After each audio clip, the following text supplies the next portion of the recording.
kati wono ugenda mu Firebase tayinduza kukwataganyiza naye okuvyedda ku president waabwe Bobby. Yes. Bobby nze mukuba solandika akagoma odakimanya ekyo. Yawandika akagoma. Azaawo mukuba atandika aba promotinga akagoma kalubendera. Ekyo nakyo kimanyire ne wabakiraba. Nga Bobby agenda ambuuza mu kati tukoze ono mugana tukoze ono tukubeko ono kali katya nande takayimba kanakazi nakande tukawuliza ma tulina kitamuwesiddeewo tulina kayemba solo kayemba Abdul kali mukoddomi we ono wa gonde wa kachiri gadenizi mukoddomi wa gonde wa Bob Wine bawa Irene Mirembe tulina baabo bakitamuweseddeewo bano ba guno wa kwitanta band sima kwitanta band ne kuba ku BBS awo bali awo to promote the music wa fe nga babo gacho muga genda olumbise kintu otuba singa kamilioni nyama music mwalete entalo mu nga tulina mwalete entalo bazibu nnyo nga tulumbi olonno tukuzane t-shirts Bob Wine agenda kuimba nga tukubiza t-shirts wali kusaidia Bobby yenyo nga tugaba t-shirt tuzikasuke zike ebigambo ebivuma mili kwezi nagwe kakala mvudde wala muganda wange. Wow.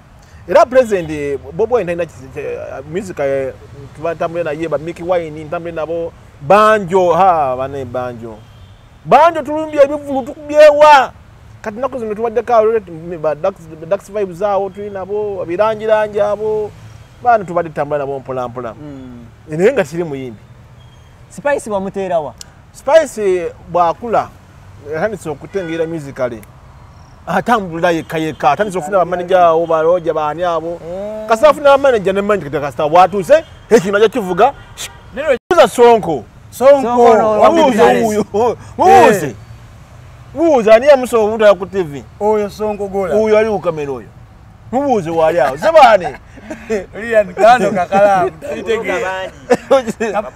tabitege so kati senga zali ngokola sona ngakube ngokola ate kati senga abantu tebanjagana kunjaga ndu sona wali aweyani so kyovandi ekyo nkyabaza mukama okubanga yampa omutima guno wafuna opportunity TV gye basoko kolako no building abantu yes ba Henry bo bali ba Henry nabasanga mbale timo yali yavudde ku KTV I think oba KFM ya pesa kiganda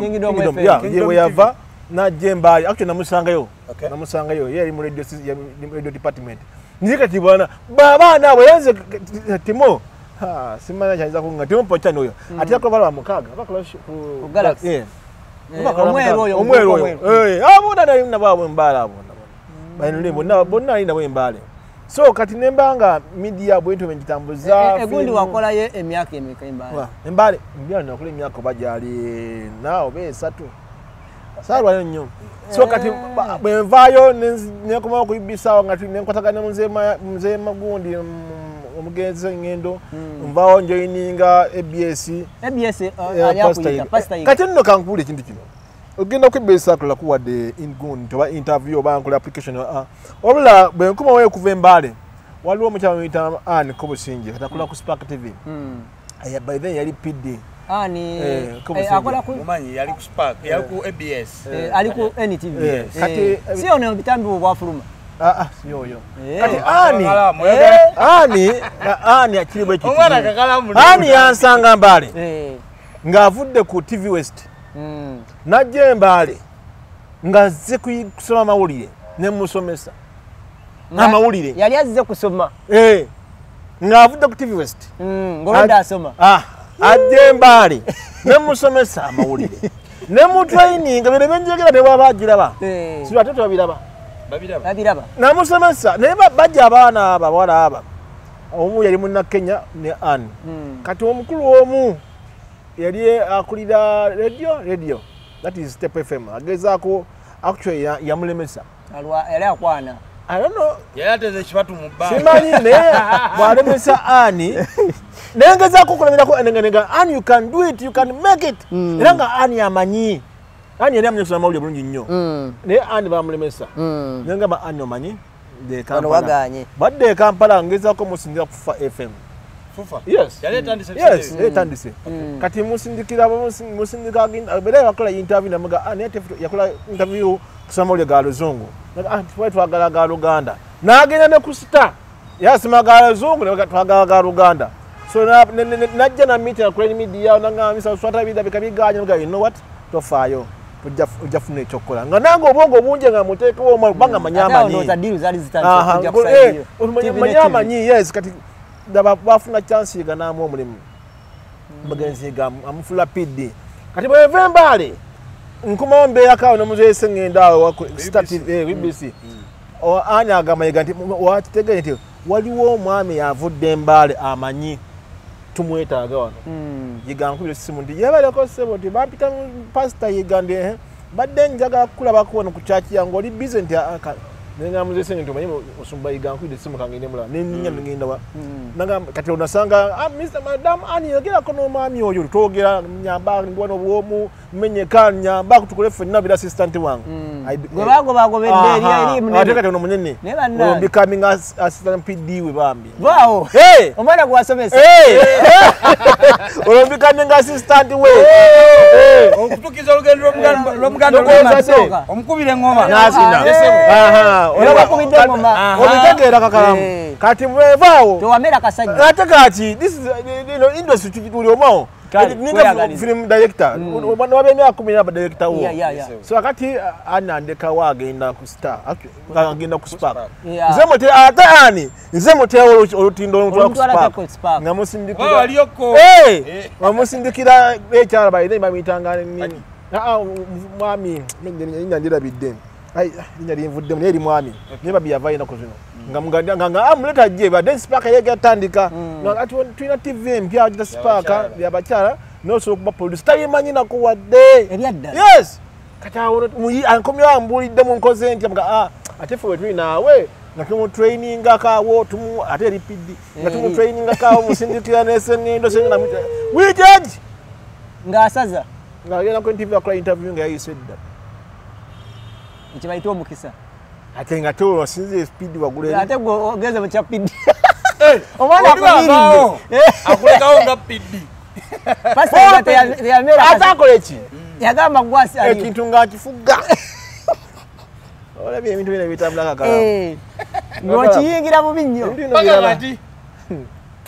bakati kati nze ninga ali retired kati ninga oba media consultant actually ndi media consultant because kati nkozi nnyo actually nkoze kule TV nyingi abade besunza bali bali mu kintu kati mwana jana nebuze ko kinwa kikolotya munangulo kati nefoka kinwa kikolotya kwa nze sina buzibu kati kabandali eyo nere baba ino buzibu nga wodo ebizimanza kiri kiche kino yeriwe bukarango ni akubese unanga koze tutya netu akora boti noboti uno wako oluwa sino zantazo nabadde nawe nejo sino zantazo moro mwezi ngatampuleza nejo nabadde nawe okitegera uye gamba ndi mtu goga netu ABCD tukoze tutya yiruswata cyechi muganda wange noza kunyonyida mu wovo akatemba ne wakati yao Spice Dano kwatagana na yotya Spice Dano wabwali mwaka ki I think that is not again number actually ngochali kwa TV1 ali nchali ku TV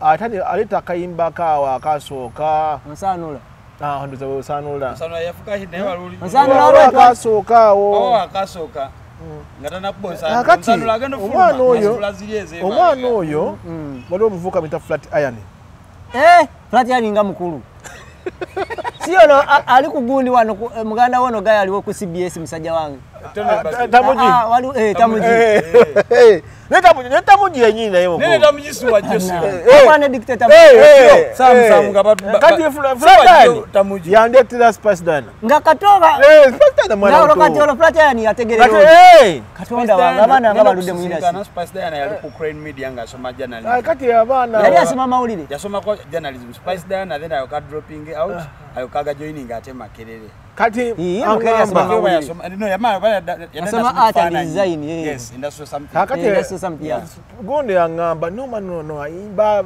otuli ku majestic Ngakeru. Ngakeru bambi keru kakatine kanne sonyi. Bashobora tukireke omukulu. Yali keru sitakulinda. Bashobora tukireke kuba video za Spice. Ngo wasoma naye. Kakati. Akoza bisere binali nkolaganye n'abayimbi promoting music waabwe. Mugambe kati ntandikire koza tugezeho kusimba wano. Neza ko no kusimba bede nesura iri kusimba wano by then. Sura. Yali atoyinze simba. Sura yali atoyinze simba. Kati mugamba sura ati ninaka wala kale bano tukakwezeko ko twakwatu promoting music wako. Boloka chalewa avi. Ngakana kato. Dr. Fizo Fizo kana kato bami ngatukasasira. Ari music wako ndikuta sura mugeze nya music wo mwana wo tandika pala promote olwali we kigunda.